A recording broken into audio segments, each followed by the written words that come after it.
If you are not ready to rethink your opinion about Ernest Hemingway, you might want to skip this video.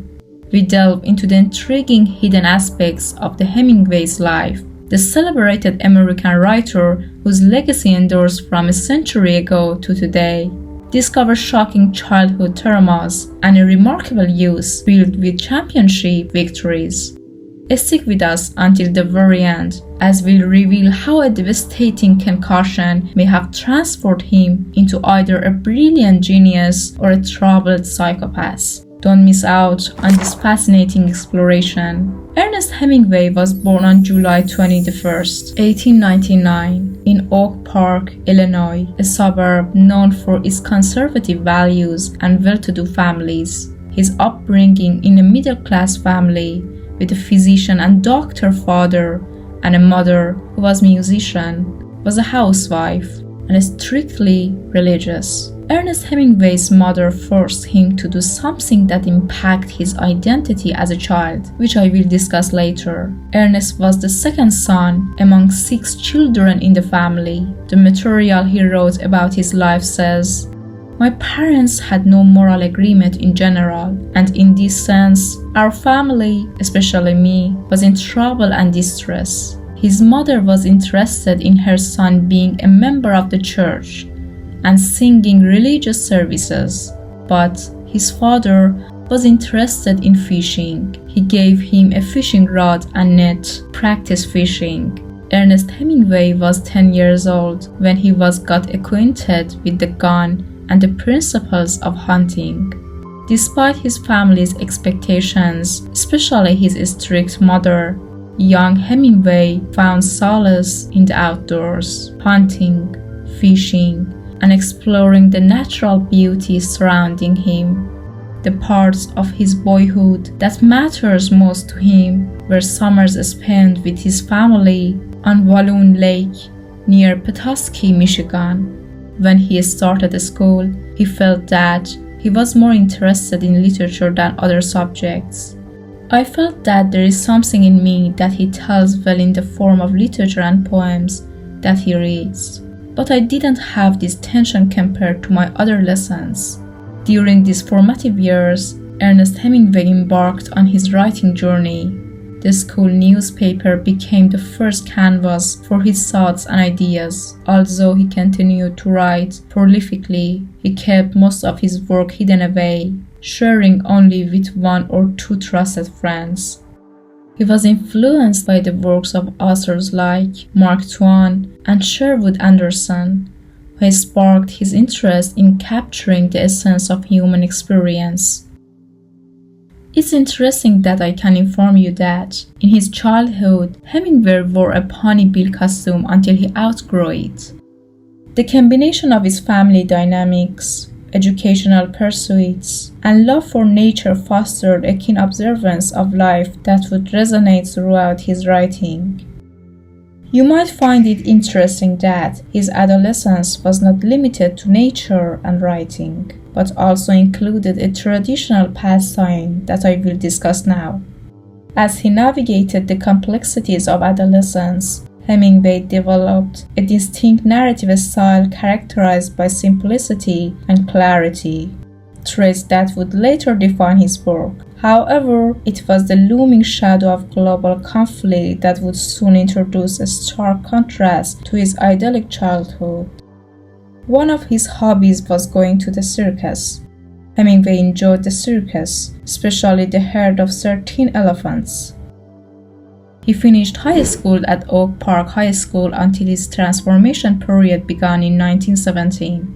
Hemingway tried to enter the army, but he was rejected for a specific reason that I will explain now.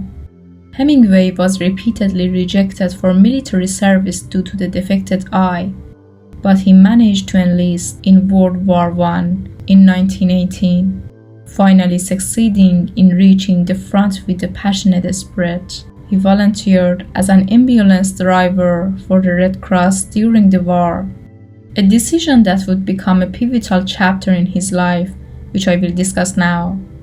Just weeks into his service, Hemingway was injured by mortar fire.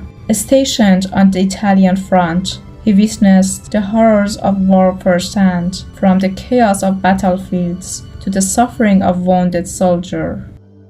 Just weeks into his service, Hemingway was injured by mortar fire, sustaining serious injuries that would shape not only his physical being but also his mental landscape. In June 1918, while running a mobile canteen, handing chocolate and cigarettes to soldiers, he was wounded by a Syrian mortar fire. Then there was a flash, as when a blast furnace door is swung open. The roar that started white and went red. He recalled in a letter home. Hemingway sustained his first concussion at age 18 while servicing as an ambulance driver in World War I. He suffered multiple concussions throughout his life, including those from car accidents and plane crashes. Despite his injuries, Hemingway carried a wounded Italian soldier to safety and was injured again by machine gun fire. For his bravery, he received the Silver Medal of Valor from the Italian government, one of the first Americans to be so honored. Commenting on this experience years later in Men at War, Hemingway wrote, "When you go to war as a boy, you have a great illusion of immortality. Other people get killed, not you. Then when you are badly wounded the first time, you lose that illusion, and you know it can happen to you. After being severely wounded 2 weeks before my 19th birthday, I had a bad time until I figured out that nothing could happen to me that had not happened to all men before me. Whatever I had to do, men had always done. If they had done it then, I could do it too, and the best thing was not to worry about it." The trauma of war left a deep mark on Hemingway's worldview. He grappled with the brutality of human nature and the fragility of life, themes that would later permeate his writing. Anecdotes from his time in the trenches, such as dodging enemy fire and forming bonds with fellow soldiers, provided vivid material for his literary endeavors. The raw emotions and stark realities he encountered became a lens through which he viewed the world. Hemingway returned home a changed man, carrying with him the scars of both physical and emotional injuries. These experiences ignited a sense of urgency in his writing, leading to a distinctive style that conveyed the complexities of human existence with unflinching honesty. If you are interested in Hemingway's works related to his time in the war, you should read A Farewell to Arms, published in 1929. This novel is based on his experiences in World War I and tells the love story between an American ambulance driver and a British nurse.